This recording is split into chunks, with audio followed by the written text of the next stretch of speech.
माझ्या प्रिय भक्तांनो, आज मी तुम्हाला जे सांगणार आहे ते ऐकताना तुमचं मन शांत होईल, डोळे पाणावतील आणि आयुष्याकडे पाहण्याची दृष्टी बदलेल. बाळा, शांत हो. आधी डोळे मीट, मन स्थिर कर आणि माझा आवाज तुझ्या अंतःकरणात उतरू दे. मी आहे अक्कलकोटचा स्वामी, तुझा गुरु, तुझ्या हाकेला धावून येणारा. आज तुझ्याशी मी बोलायला आलो आहे. बाळा, घाबरू नकोस. तू एकटा नाही, मी आहे तुझ्या पाठीशी. बाळा, ही भीती तुझी नाही, ही तुझ्या मनात घुसलेली आहे. भीती तुला म्हणते, हे करू नको, ते करू नको, तुझं काहीच होणार नाही. पण मी सांगतो बाळा, तुझं सगळं होणार आहे, कारण मी तुझ्या पाठीशी खंबीरपणे उभा आहे. बाळा, भीती अंधारासारखी असलेली आणि श्रद्धा हा दिव्यासारखा असतो. दिवा पेटवला की अंधार आपोआप पळतो. अंधाराशी लढायची आपल्याला गरज नसते. तुझ्या आयुष्यात आलेल्या अडचणी, तुझ्या मनातील भीती, तुझ्या डोळ्यात साठवलेले अश्रू, हे सगळं मला दिसतंय रे बाळा. तू जरी काही बोलत नसलास तरी तुझं मौन मला ऐकू येत आहे. मनुष्य जन्म घेतो तेव्हा रिकाम्या हाताने येतो आणि जातानाही रिकाम्या हातानेच जातो. पण मधल्या काळात तो स्वतःवर ओझी ओढतो. कशाची रे? तर अपेक्षांची, कर्जाची, नात्यांची, अपयशाची आणि भीतीची. बाबा, जर पैसे एखाद्या वेळेस तुझ्याकडे नसतील किंवा तुझे पैसे कोणाकडे अडकले असतील आणि ते तुम्हाला परत मिळत नसतील, तर अशा परिस्थितीमध्ये दररोज सूर्याला अर्घ्य दे. यामुळे तुमचे अडकलेले पैसे तुला परत मिळतील. सोबतच तुझ्या घरच्या उत्तर दिशेला कुबेराचा फोटो किंवा मूर्ती ठेव. यामुळे धनलाभ होईल, तुझं कर्ज फिटेल. हे सगळं करून तर बघ, सर्व ठीक होईल बाळ. शांती बाहेर शोधून मिळत नाही, ती तर तुझ्याच अंतःकरणात आहे. पण तू तिला गोंगाटामध्ये हरवून बसलास. थोडं थांब, श्वास घे. आता जे आहे ते स्वीकार कर. तू सतत भूतकाळात अडकलेला आहेस आणि भविष्यात घाबरलेला आहेस.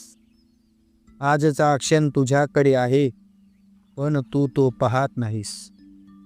मी तुला सांगतो, जे घडलं ते घडायचं, ते घडून गेलं. जे घडायला हवं होतं आणि जे घडणार आहे तेही तुझ्या भल्यासाठीच आहे. मग तू कशाला व्यर्थ चिंता करतो? मी आहे ना बाळ. कधी वाटतं ना, स्वामी, मी एवढा प्रामाणिक असूनही मला त्रास का? बाळा, सोने शुद्ध होण्यासाठी आगीतूनच जातं आणि तू सोनं आहेस, हे लक्षात ठेव. म्हणूनच तर ही परीक्षा आहे. लोक तुला समजत नाहीत याचं दुःख करू नकोस. प्रत्येकाला सगळं समजलेच असं नाही. तुला स्वतःला समजलं की ते पुरेसं आहे. लोकांचा विचार करण्यात तुझा वेळ वाया घालू नको. लोक काय दोन तोंडी असतात, जिकडं काही बोलणार तिकडं काही बोलणार. म्हणून लोकांचा विचार करत बसू नको. जास्त बोलायला गेलास तर वाचाळ म्हणतील आणि नाहीच बोललास तर गर्विष्ठ म्हणतील. एखाद्याच्या घरी जास्त जायला लागलास तर तुझा उंबरा झिजवला म्हणतील आणि नाहीच गेलास तर अहंकारी म्हणतील. बा, लोक ढोलकीसारखे डबल ढोलकी असतात बा. म्हणून लोकांचा विचार करत बसू नको. त्यांच्या बोलण्याकडे कान डोळा कर. लक्ष देऊ नको तिकडे. तुझ्या आयुष्यातील काही माणसं दूर गेली, काही नाती तुटली, काहींवरचा तुझा विश्वास उठला, पण त्यांनी तुला फसवले. फसवू दे. हे सगळं शिक्षा नाही, हे तुझ्यासाठी शुद्धीकरण आहे असं समज. ज्यांना तुझ्यासोबत पुढे जायचं नाही ते तर तुझ्या मार्गातले अडथळे आहेत, पण त्यांना मीच बाजूला केलं, कारण तुझा मार्ग मोठा आहे बाळा. तू सतत विचार करतोस माझं काय होईल. तुझं जे व्हायचं आहे ते चांगलंच होईल, कारण तुझी नियत चांगली आहे. पण तू धीर सोडू नकोस. तू पहिलं धीर धरायला शिक. आत्मविश्वास हा गर्व नसतो बाळा, आणि नम्रता म्हणजे कमजोरी नसते. मी तुला कर्म करायला सांगतो, फळ माझ्यावर सोड. कधी कधी तू प्रार्थना करतोस पण मनात शंका ठेवतोस, आणि अशी प्रार्थना अपूर्ण असते. जिथे विश्वास अर्धा आणि भीती अर्धी, मग उत्तर कसं मिळणार देवाला.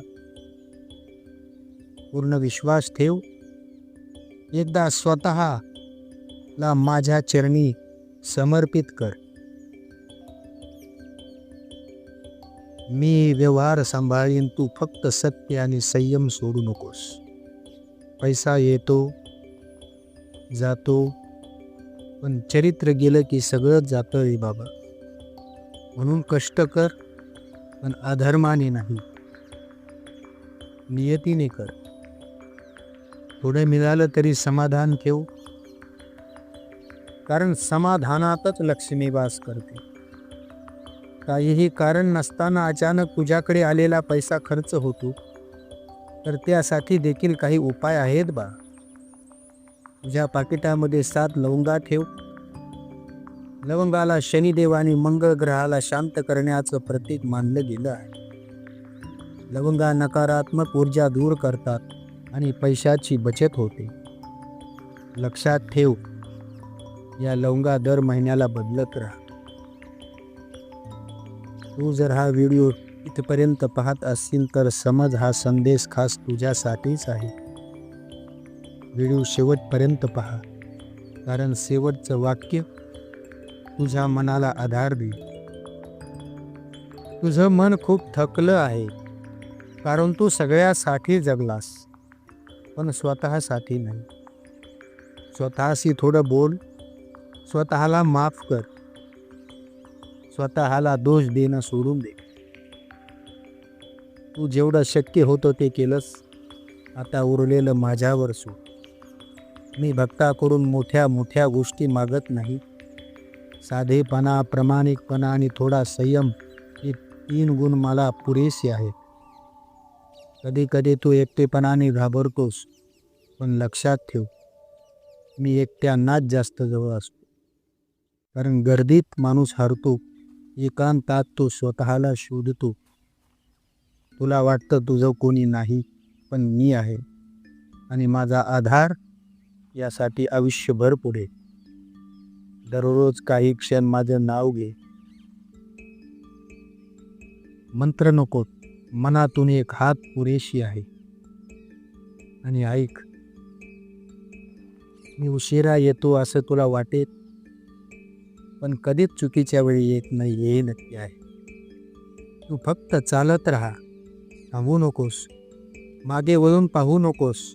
मी तुझ्या पुढेच आहे, मार्ग तुला दाखवत आहे. शेवटी एकच सांगतो, भीतीने नाही, विश्वासाने जग.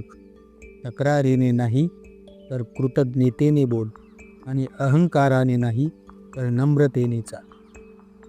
मी तुझ्या सोबत आहे, आज, उद्या आणि कायमस्वरूपी.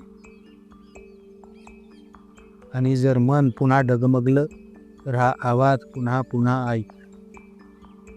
व्हिडिओ शेवटपर्यंत पाहिलास तर समज, तू एकटा नाहीस. स्वामी तुझ्या पाठीशी आहे. शांत हो. शुभ आशीर्वाद.